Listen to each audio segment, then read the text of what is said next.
Bienvenidos al Simposio Actualizaciones del Diagnóstico Clínico y la Intervención Psicoterapéutica en Adolescentes desde una perspectiva sistémica. Soy la doctora María José Ortega Cabrera, psicóloga clínica, especialista en infancia y adolescencia, en la actualidad desarrollando mi tarea como facultativo y docente posgrado responsable de este área en la unidad de hospitalización breve del Hospital Universitario 12 de octubre. Labor que complemento con la práctica y la investigación en psicoterapia sistémica como supervisora y docente acreditada FEAC desde el Centro de Estudios Sistémicos, vinculado a la Asociación para el Estudio de la Familia y otros Sistemas Humanos, en colaboración también con el Máster de Terapia Familiar de la Universidad de Comillas. Contextos que no solo me enriquecen con nuevas preguntas, sino que además posibilitan el encuentro con jóvenes colegas diversos en cuanto a experiencias, pero con focos comunes de interés. Este es el caso y su interés común por la atención especializada en la salud mental del niño y el adolescente. Una rama de la psicología clínica aplicada relativamente reciente y un campo de conocimiento con una progresiva demanda. No solo nos encontramos con el surgimiento de problemáticas emergentes en las últimas décadas, sino también con el devastador efecto de la pandemia. La irrupción del coronavirus, el confinamiento decretado para contener su avance, todo lo que implica ha tenido un alto impacto sobre la salud mental de los adolescentes.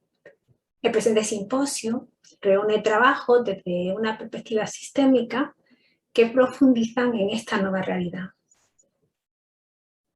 Abre el simposio Blanca Armijo Núñez, colaboradora conmigo en ASFASU, con la comunicación, actualización sobre el diagnóstico del trastorno mental en la adolescencia. En ella reflexiona sobre la complejidad del diagnóstico en esta etapa del ciclo vital, la importancia del mismo en un abordaje ajustado del problema desde una formulación que sea biopsicosocial. Y también la necesidad de revisar el riesgo de iatrogenia asociadas al uso estigmatizante de etiquetas. Este trabajo lo complementa Yaiza Dorado Martínez en un análisis y exploración del cambio del estado psicológico y demanda en las urgencias psiquiátricas de la unidad de hospitalización breve infanto-juvenil. Estudio que analiza la demanda recogiendo datos desde las urgencias atendidas de adolescentes en el Hospital 12 de octubre durante el 2020. A continuación se exponen intervenciones grupales y familiares que desde el pensamiento y la práctica sistémica ofrecen respuestas terapéuticas adaptadas a las condiciones específicas de cuidado a la salud mental en distintos contextos y niveles de prevención.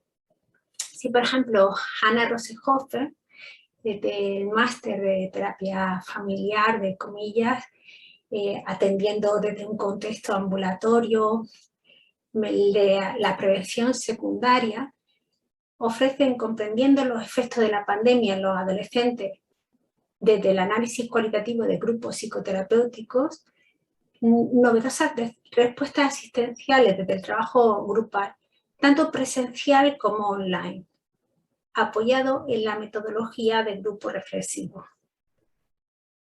Por su parte, Alejandra Casamián Mediavilla nos ofrece una visión complementaria en su trabajo observación de un grupo psicoterapéutico en una unidad de hospitalización psiquiátrica breve infanto-juvenil, donde muestra avances en la prevención terciaria desde el análisis cualitativo de observación también de grupos psicoterapéuticos de adolescentes para adolescentes hospitalizados en la unidad del 12 de octubre.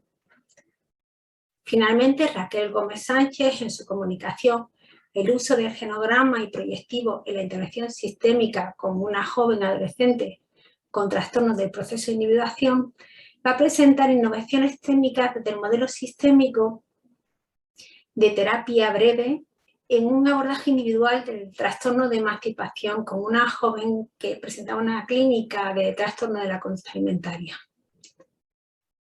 Con mis agradecimientos a la organización del Congreso Internacional y Nacional de Psicología Clínica que otro año más ha hecho posible el encuentro y con mi agradecimiento a todos los presentes, doy paso al simposio en el deseo de que se ajuste a sus expectativas e intereses. Hola, soy Blanca Armijo, soy psicóloga y psicoterapeuta en CBP Psicólogos y supervisora docente, y voy a hacer esta comunicación dentro del simposio del diagnóstico en la adolescencia sobre la actualización sobre el diagnóstico de trastorno mental en la adolescencia. Diagnosticar es recoger una serie de datos sobre una situación para poder conocer, observar y describir un problema desde una epistemología determinada. Como plantea Minuchin, todo tipo de diagnóstico no es sino una forma particular de recoger datos. Una acepción de tratamiento del diccionario de la Real Academia de la Lengua es un modo de trabajar ciertas materias para su transformación. Marino Pérez Álvarez, en este sentido, afirma que el tratamiento de un tema o problema en una reunión ofrece un modelo para el tratamiento psicológico más adecuado que el tratamiento médico, caracterizado por la medicación o la intervención quirúrgica. Es por esto que la característica fundamental del diagnóstico es su utilidad operativa para los tratamientos psicológicos y psicoterapéuticos. El modelo biomédico entiende los problemas de salud mental como enfermedades, como si los síntomas brotaran de una avería en el cerebro. Análogamente a como ocurre en los problemas de salud física, el paciente debe recibir un tratamiento desde una posición pasiva de paciente. Los enfoques psicoterapéuticos necesitarán, por tanto, otras miradas, otras formas diagnósticas desde las que entender los problemas y desde las que poder intervenir en colaboración activa con las personas que participan en la psicoterapia.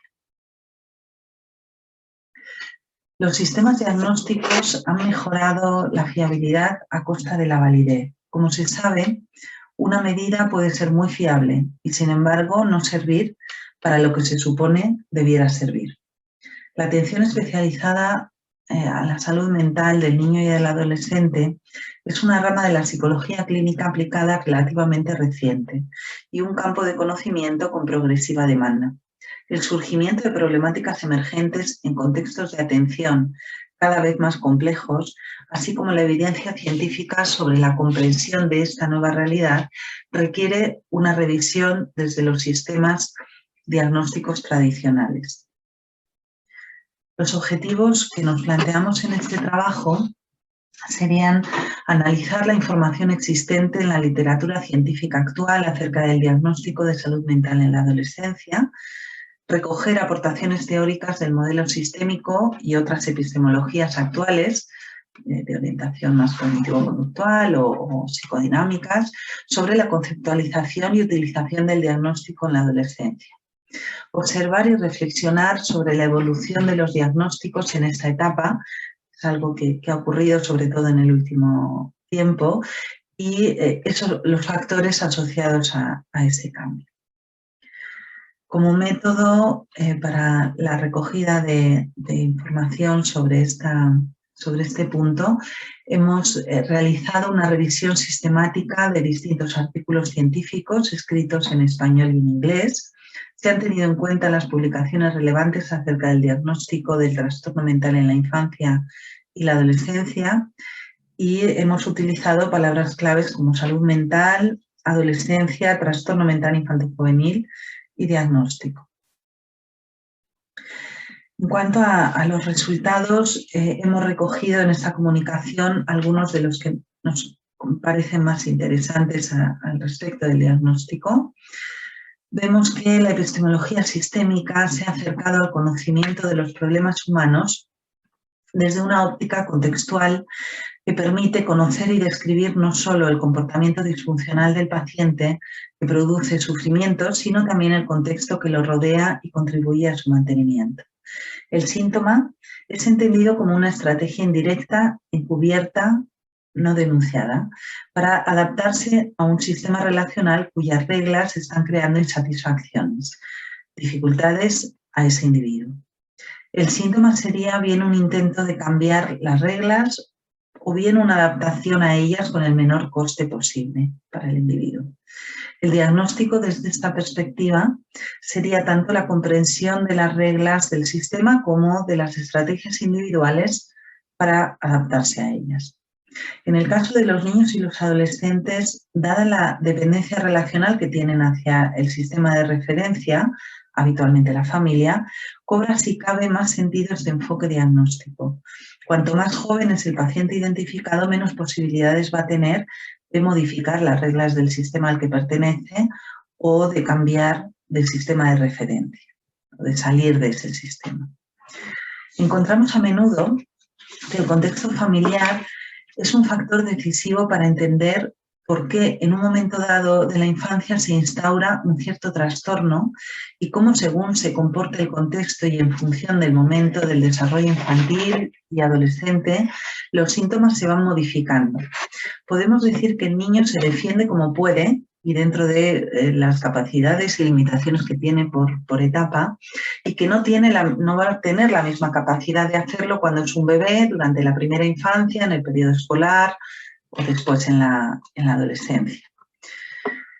Al niño se le diagnostica sucesivamente de trastornos diferentes, tics, trastorno de Tourette, TOC, TDAH, trastorno del comportamiento, psicosis infantil. Pueden ser diagnósticos sucesivos que se formulan para dar cuenta de formas de malestar expresadas en la infancia bajo forma de descontroles, sean estos en el área motora o en el área del comportamiento. Esos sucesivos, consecutivos diagnósticos crean confusión en el niño y en la familia, generando un efecto iatrogénico. Lejos de aportar comprensión y alternativas terapéuticas, introducen al niño en rígidas categorías diagnósticas que a su vez funcionan como auténticas profecías autocumplidoras. La atención se centra en el supuesto cerebro enfermo del niño, dejando de lado el contexto familiar, el contexto escolar, los contextos de referencia de ese adolescente, de ese niño, incluso el grupo de iguales, que modulan la evolución del individuo, del paciente, teniendo como coste a menudo la cronificación del proceso y la cronificación de la etiqueta diagnóstica.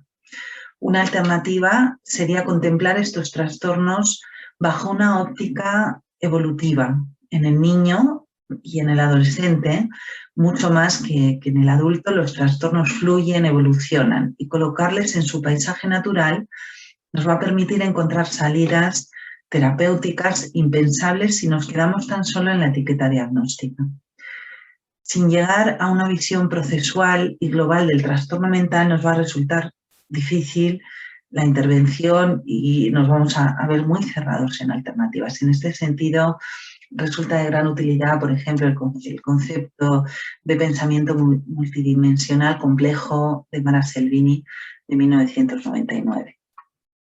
Estas aportaciones son de un artículo de Miguel Ángel Sánchez interesante que podéis consultar en la bibliografía.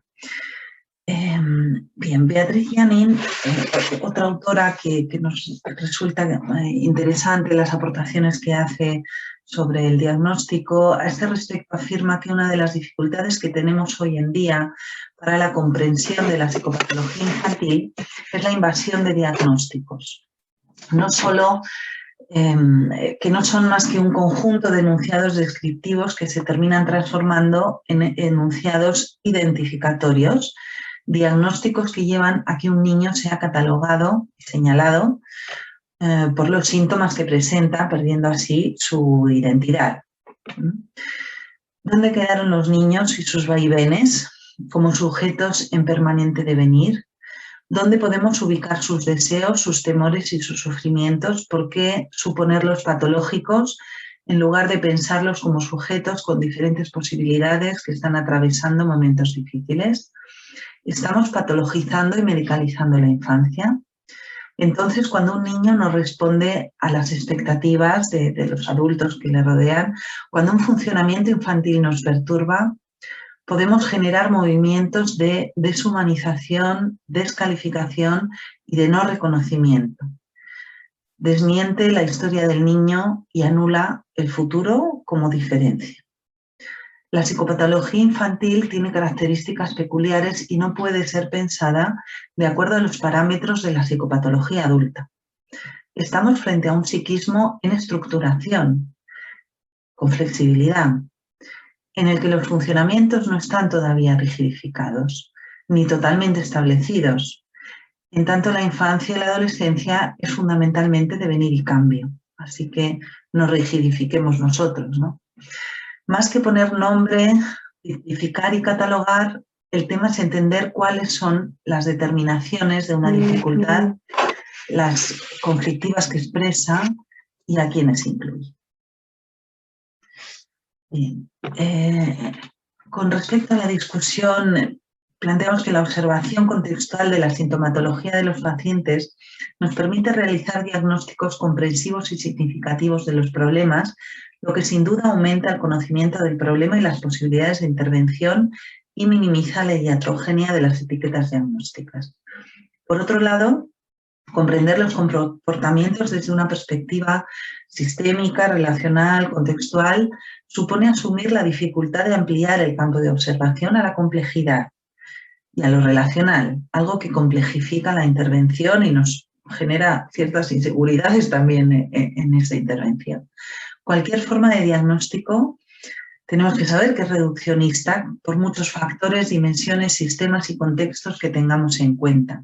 La clasificación nos lleva siempre a reducir variables y agrupar síntomas, lo que necesariamente va a ser una observación parcial de la persona.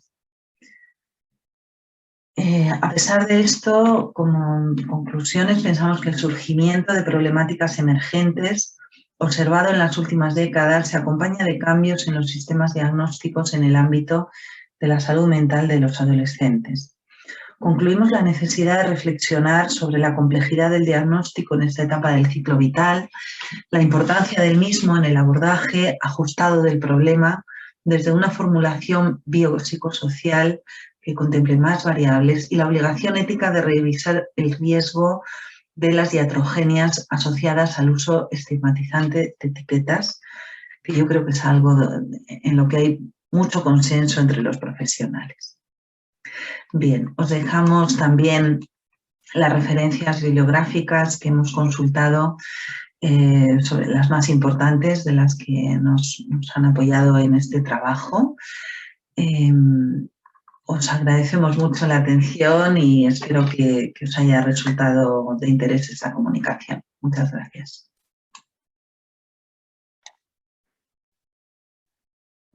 Bueno, buenos días. Mi nombre es Yaiza Dorado Martínez, soy psicóloga interno residente PIR en el Hospital Universitario 12 de Octubre de Madrid y junto a mis compañeras María José Ortega Cabrera, Alejandra Casamián Mediavilla, Blanca Armijo Núñez y Raquel Gómez Sánchez voy a presentar el presente trabajo titulado Análisis y exploración del cambio de estado psicológico y demanda en las urgencias pediátricas de una unidad de hospitalización breve infanto-juvenil. Bueno, en primer lugar, y como forma de contextualizar, ¿no?, la problemática ante la que nos encontramos actualmente, en este tipo de población específicamente, bueno, destacar que más del 10% de los niños y adolescentes de nuestro país, de España, sufren un trastorno mental, ¿no?, que ha estado bastante en incremento en los últimos años, este tipo de problemática. Y destacar que entre el 4 y el 6% de este tipo de población sufre un trastorno mental catalogado como grave, porque ahora mismo las necesidades de sostén, atención y cuidado hacia el menor están en una situación bastante crítica. Centrándome un poco en una problemática más específica, como es el suicidio, en primer lugar, bueno, apuntar brevemente que se ha definido como el espectro suicida o suicidabilidad, la presencia de alguno de estos tres componentes de ideación autolítica, conductas autolesivas o tentativas autolíticas.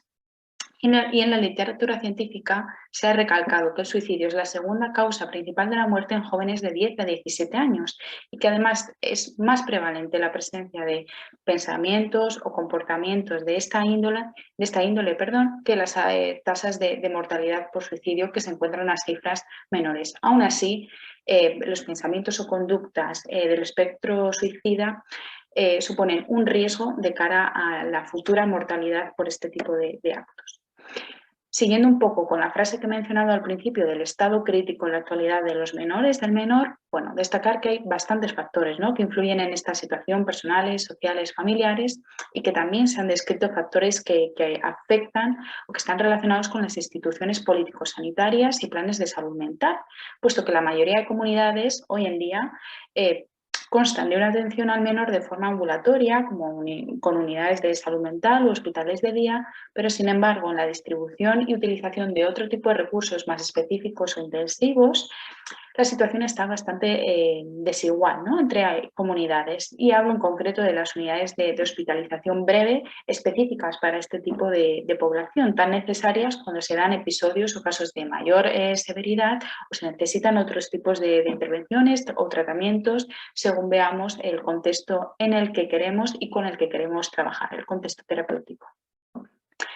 Habiendo contextualizado ya un poquito el presente trabajo, bueno, destacar que tenemos como objetivo general clarificar y analizar el cambio de estado psicológico y de la demanda de este tipo de población atendida en las urgencias psiquiátricas y pediátricas durante el año 2020 en el Hospital 12 de Octubre de Madrid, y como objetivo más específico, más en detalle, bueno, pues el describir y explorar el perfil sociodemográfico y clínico de este tipo de pacientes atendidos en las urgencias previamente al ingreso en una unidad de hospitalización breve en algún hospital de Madrid, centrándonos principalmente en buscar conductas del espectro TCA, conductas o actitudes del espectro TCA y del espectro suicida.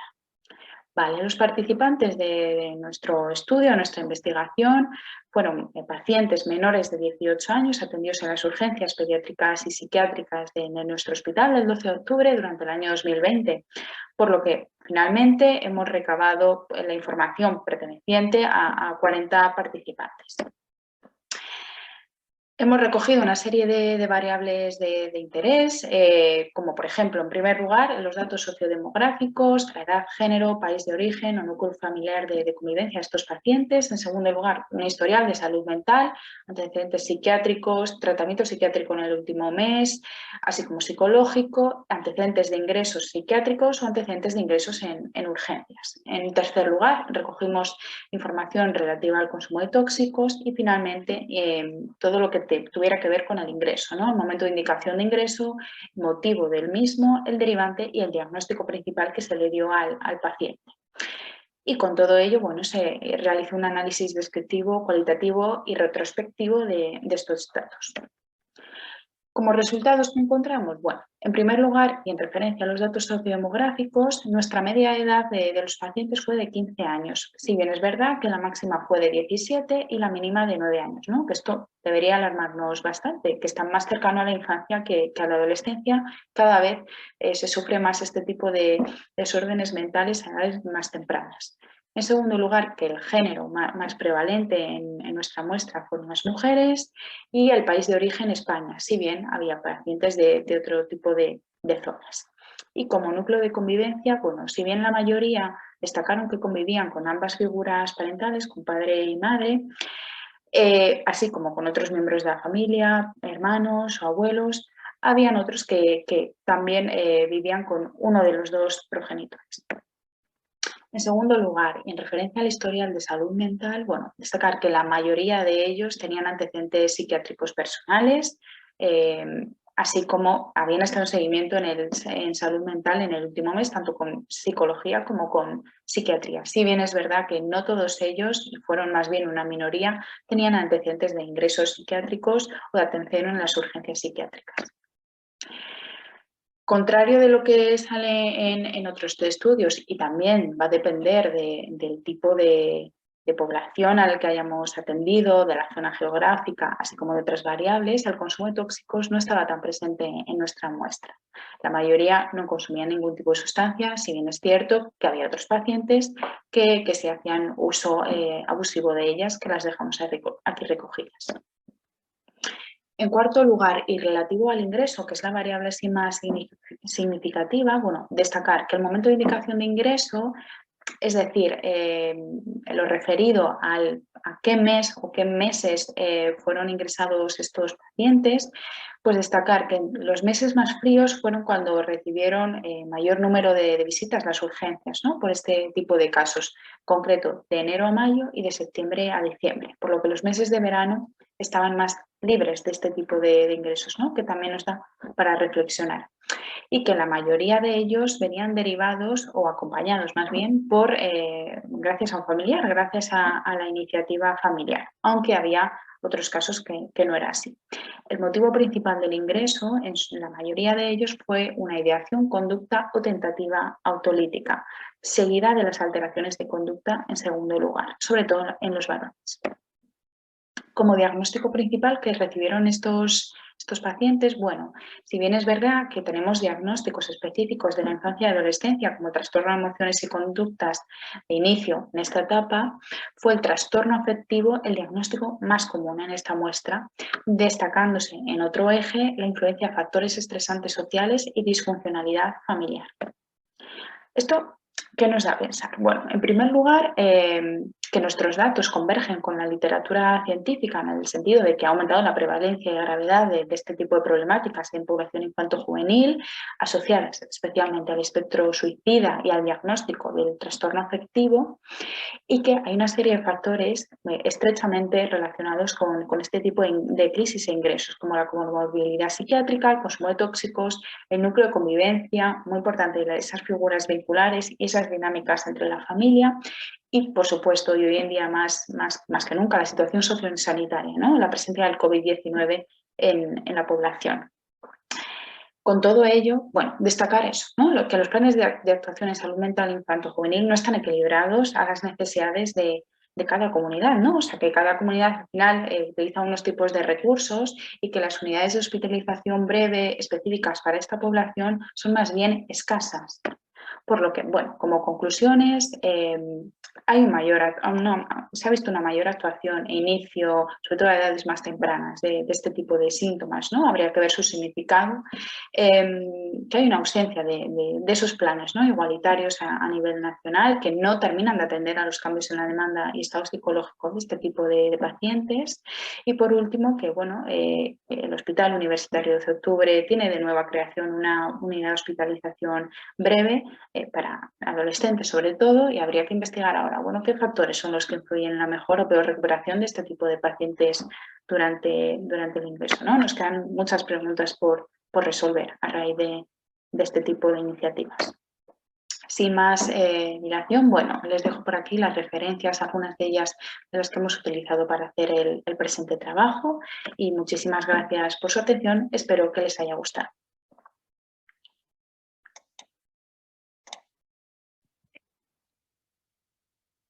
Hola, buenos días. Mi nombre es Hannah Rus.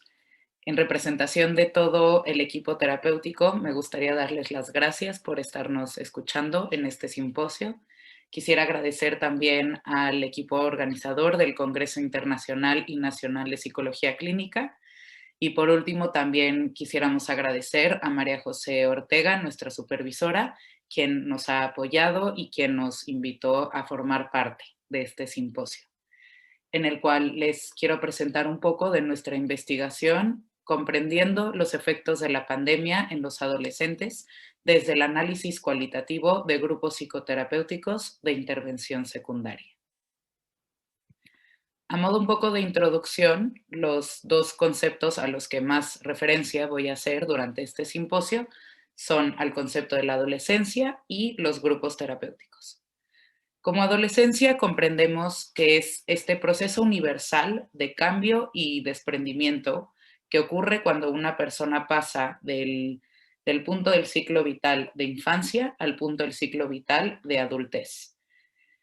Esta es una etapa reconocida por muchos psicólogos como muy compleja al ser una etapa del desarrollo en la que ocurren muchos cambios. Es la etapa en la que por lo general las personas establecen su identidad y lo hacen a través del apoyo de sus relaciones objetales, de sus relaciones parentales, pero también a través de la diferenciación de estas.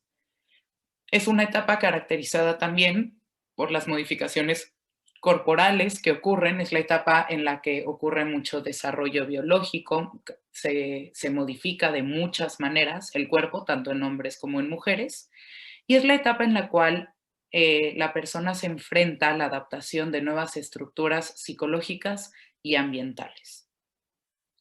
Por otra parte, cuando comenzamos a plantearnos la oportunidad de hacer intervención psicológica con adolescentes, hablamos acerca de la posibilidad de hacerlo a través de grupos terapéuticos. Y en nuestra investigación encontramos que estos son considerados una herramienta muy positiva para el trabajo con adolescentes.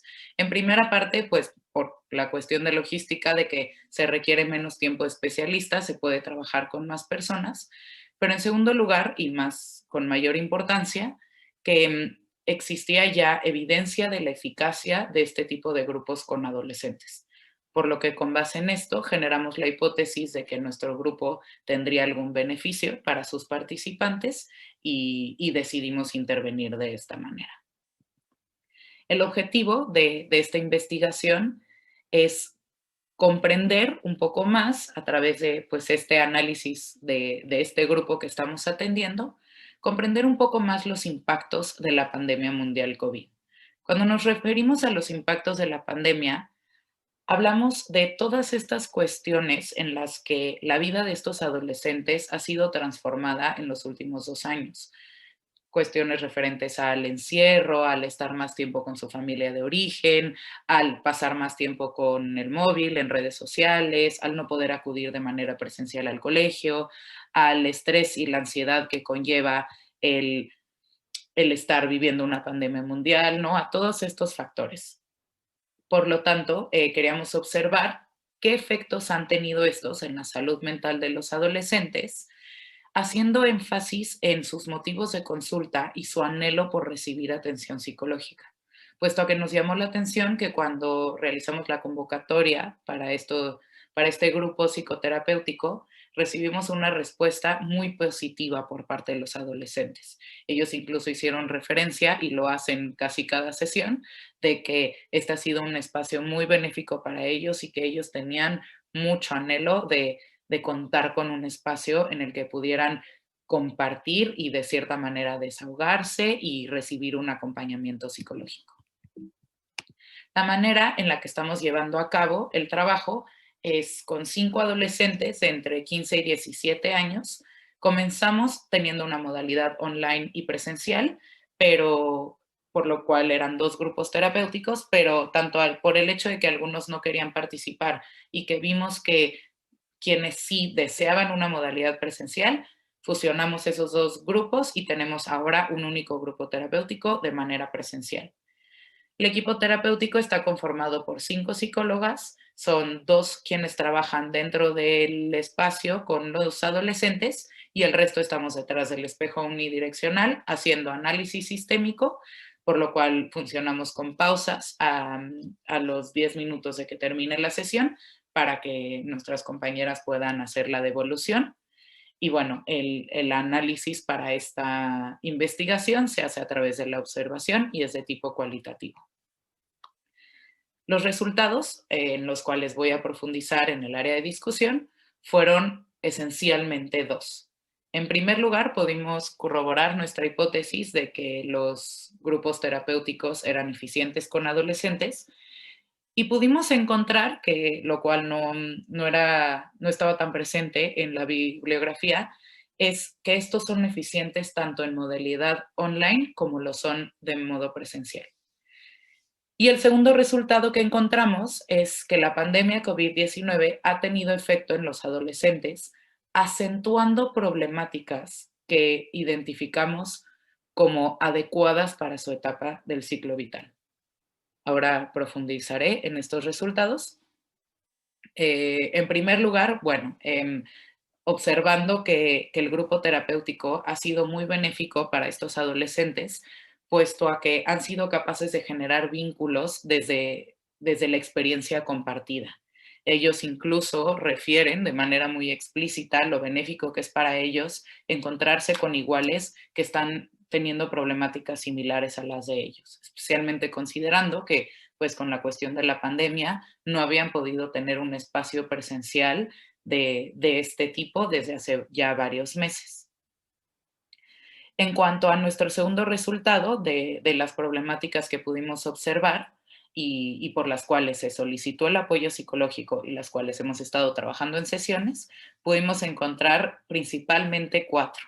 En primer lugar, dificultades con su imagen corporal y de autoconcepto, conflictos con la familia de origen, especialmente con sus padres, la dificultad para relacionarse con iguales y el aumento significativo en el uso de redes sociales y videojuegos, incluso refiriendo a algún tipo de adicción a estas, ¿no? Cuando observamos estas problemáticas, podemos pensar que estas llevan siendo ya desde hace muchos años asociadas mucho a la adolescencia, ¿no? Son conflictos que vemos muy normalmente en pacientes adolescentes. Sin embargo, lo que nuestra investigación nos ha llevado a ver es que en esta ocasión parecen estar exacerbadas y producir un mayor malestar en los adolescentes, justo pues como consecuencia de la pandemia, ¿no? Por el hecho de que tienen mayor comparación a través de las redes sociales, por el hecho de que se encuentran en mayor aislamiento, pasando más tiempo con su familia de origen, compartiendo poco espacio con iguales. Entonces son todas estas variables las que han hecho que estos adolescentes, a pesar de presentar problemáticas muy comunes para su edad, sí las presenten con un mayor nivel de malestar. Por lo tanto, como conclusión, pudimos encontrar que los grupos terapéuticos son un medio adecuado para la intervención secundaria y que los adolescentes que viven actualmente, que han pasado pues esta etapa de la adolescencia a la par de sobrevivir la pandemia COVID-19, presentan niveles de malestar elevados, por lo que sería muy benéfico que se crearan espacios como grupos terapéuticos, en el que los adolescentes puedan justo crear estos vínculos, esta experiencia compartida y contar con este espacio de contención y de acompañamiento. En parte para reducir su malestar actual, pero también como medio de prevención para problemáticas psicológicas más complejas, como podrían ser trastornos de ansiedad o trastornos depresivos. Una vez más, por parte de todo el equipo terapéutico, les quiero agradecer mucho por la oportunidad de estar aquí y también por haber escuchado. Muchas gracias.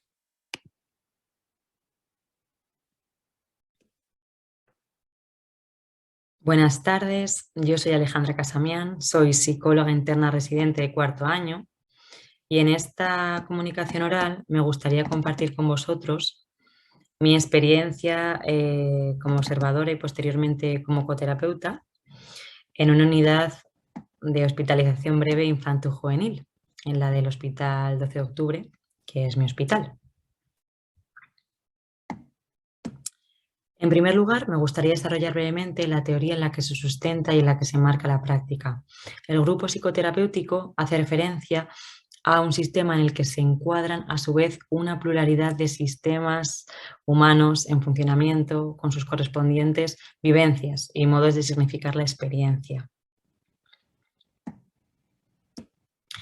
Este trabajo, realizado en una planta de hospitalización psiquiátrica, puede ser un gran catalizador para el proceso de recuperación de los pacientes. Hay muchísima bibliografía publicada al respecto, la cual lo ensalza como un recurso terapéutico del que se puede obtener un gran beneficio en la consecución de los objetivos que aquí reflejo. En primer lugar, para promover la contención y la estabilización del paciente durante su estancia en la planta, para ayudar a disminuir su angustia, entendiendo el grupo como un espacio de seguridad, un espacio no punitivo, ¿vale? También para ayudar a acoger y para acompañar en el ingreso, para asimilar la experiencia del mismo, para expresar vivencias a través de la palabra, también puede servir para fomentar los recursos sanos del paciente, para desarrollar relaciones estructurantes durante el ingreso entre los miembros, ayudar al funcionamiento interpersonal adaptativo, ya que el grupo al final da la oportunidad de interactuar con otros iguales en una interacción que lo que se busca es que sea desde el cuidado, permitiendo o favoreciendo una experiencia emocional correctiva. También puede ayudar a comprender la situación actual, ¿no? La toma de conciencia con relación a la problemática y a la sintomatología, asociando esta a su vez a su historia previa. Bien. La literatura arroja datos que evidencian los beneficios de este formato grupal en la población infanto-juvenil, ¿vale?, con problemática en salud mental. En la etapa de la adolescencia, en concreto, ¿no?, sabemos que el grupo tiene una relevancia crucial, planteándose desde ahí la idoneidad. Y desde ahí, pues, pasamos a los objetivos, ¿no?, que lo que he dicho buscarían describir la experiencia de tratamiento grupal llevado a cabo en una unidad de hospitalización breve infanto-juvenil. Buscaría también la exposición exhaustiva de este proceso grupal, las temáticas emergentes dentro de el desarrollo del grupo como un sistema propio, los recursos grupales e individuales puestos en marcha, así como las características y limitaciones inherentes al contexto, pues, de una unidad de agudos. Los participantes, pues, han sido los pacientes, ¿no?, ingresados en esta planta. El número de participantes del grupo dependía un poco, pero en general, pues, era como una media de 8 personas. Se dividía entre los adultos más jóvenes, que iban de 12 a 14 años, y los adolescentes más adultos, que ya eran los que rondaban entre 15 y 17 años. Los profesionales moderadores, pues, eran una psicóloga clínica, la psicóloga clínica de la unidad, una PIR, que en este caso era yo, una enfermera o un enfermero, y la terapeuta ocupacional de la planta también. Variables de interés, bueno, pues el espacio era un espacio amplio, era una sala en la que nos poníamos en disposición circular para facilitar la comunicación entre los miembros. El encuadre era abierto, era flexible, adaptándonos, como hemos dicho, a las características inherentes de una unidad de hospitalización de salud mental. Una de ellas es que la estancia es esperable que sea corta. Y esto a la vez ha supuesto dos aspectos. En primer lugar, la importancia del tiempo dedicado a la bienvenida y a la despedida de los pacientes que se incorporasen o dejasen la unidad respectivamente. En la bienvenida se realizaba un recordatorio de las normas del grupo, fundamentales para el funcionamiento de ¿no? El respeto entre los compañeros, la escucha mutua, el hablar desde la primera persona, no hablar de compañeros que no estaban en el grupo, el turno de palabra.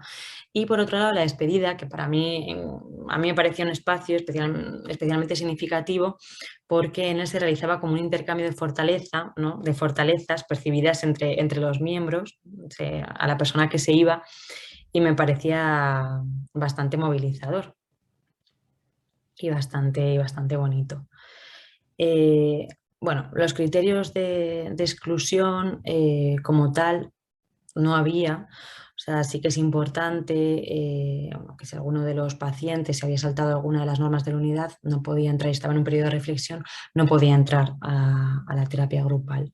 Y si en algún momento algún paciente se angustiaba en exceso y la función reguladora del grupo no era suficiente, pues salía con alguno de los profesionales y cuando se sentía preparado, pues volvía a entrar. También me parece importante decir que pese a existir la continuidad en el grupo, cada sesión se entendía como un trabajo en el aquí y en el ahora, ¿vale?, con focos diarios a trabajar con los componentes del grupo que hubiese ese día, entendiendo el trabajo diario con un principio y con un fin, ¿vale? La dinámica grupal, bueno, hemos dicho que no es especialmente directiva, es muy colaborativa, teniendo muy en cuenta los dos procesos de crisis que en paralelo pasan los pacientes, tanto la crisis que les llevó al ingreso como la experiencia del ingreso en sí. Entonces, ¿cómo se trabajaba? Pues en cada sesión se elegía de manera democrática, a partir de las sugerencias que ese día traían los participantes, bueno, pues los temas a tratar. Entonces, de las propuestas se escogían las que eran adecuadas para un espacio psicoterapéutico, se valoraban y se votaban, las que más satisfaciera a nivel grupal. Entonces, bueno, pues lo que hemos dicho, que la idea es que los miembros reflexionasen y compartiesen desde un espacio seguro, moderado por los profesionales. En ocasiones, a raíz de las temáticas planteadas, sí que se utilizaban unas fichas un poquito más estructuradas de un programa que es el programa TREI, que es un programa de regulación emocional interpersonal indicada para tratar a niños y adolescentes que tienen sobre sus espaldas una historia fuerte de trauma y de abuso. Los contenidos eran muy variados. Bueno, tanto miedos en torno al permiso terapéutico y al alta, las dinámicas relacionales, la funcionalidad y el efecto de la sintomatología, ¿no?, y la enfermedad y la dinámica familiar, las autolesiones y la ideación suicida, el manejo de ambas, todas las que pongo aquí. la red social, el estigma, sintomatología, autoexigencia, culpa, agresividad y rabia, sobre todo la autoaplicada en forma de autolesiones, el trabajo con emociones, identificarlas, el manejo de las mismas, la problemática relacional. Las fuentes de información de ese trabajo, pues he utilizado una revisión bibliográfica acorde a la temática que me interesaba, y la técnica, pues la de observación participante, porque al final yo formaba parte de estos grupos. El estudio es un estudio longitudinal, descriptivo y exploratorio, con metodología cualitativa e ideográfica. Entonces, ¿qué podemos decir de los resultados? Bueno, pues lo que la experiencia nos muestra es que el grupo psicoterapéutico es vivido en gran parte de los casos como un lugar seguro, ¿no? Así como de contención, un lugar en el que poder verbalizar y compartir vivencias y dificultades que transcurren durante el ingreso. También favorece la integración individual en la dinámica grupal de la unidad. Por otro lado, facilita, ¿no?, a dar coherencia a la experiencia emocional. También fomenta la capacidad de mentalización, la capacidad de regulación emocional y también nuevas formas de comunicación. Bien, por último, podríamos decir que, bueno, con las condiciones desarrolladas previamente y haciendo del espacio un lugar estructurado, predecible y respetuoso, el grupo puede ser una oportunidad terapéutica para vivenciar seguridad interpersonal, así como una experiencia emocional correctiva. Como conclusión, podríamos decir que el trabajo psicoterapéutico grupal y colaborativo con los adolescentes ingresados en la unidad de hospitalización breve infanto-juvenil permite restablecer y fortalecer su capacidad de mentalización, lo cual tendría un efecto profiláctico sobre conflictos no resueltos que condicionan su desarrollo actual y su desarrollo futuro. Bien, esta sería la bibliografía, las referencias.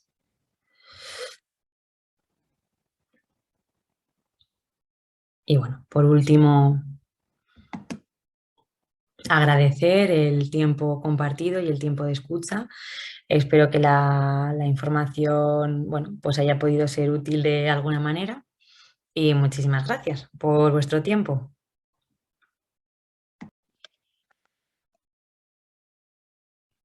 Hola, muy buenos días. Mi nombre es Raquel Gómez. Soy psicóloga sanitaria con formación en terapia familiar sistémica. Antes de comenzar con la exposición de este simposio, quiero agradecer al Congreso Internacional y Nacional de Psicología Clínica por darnos la oportunidad de participar en este proyecto. Además, agradecer a María José Ortega, nuestra tutora, por acompañarnos en este trabajo, y a mis compañeras de equipo reflexivo, Marta, Hanna y Carmen. A continuación os voy a exponer un caso único que hemos titulado Actualizaciones del diagnóstico clínico y la intervención psicoterapéutica en adolescentes desde una perspectiva sistémica.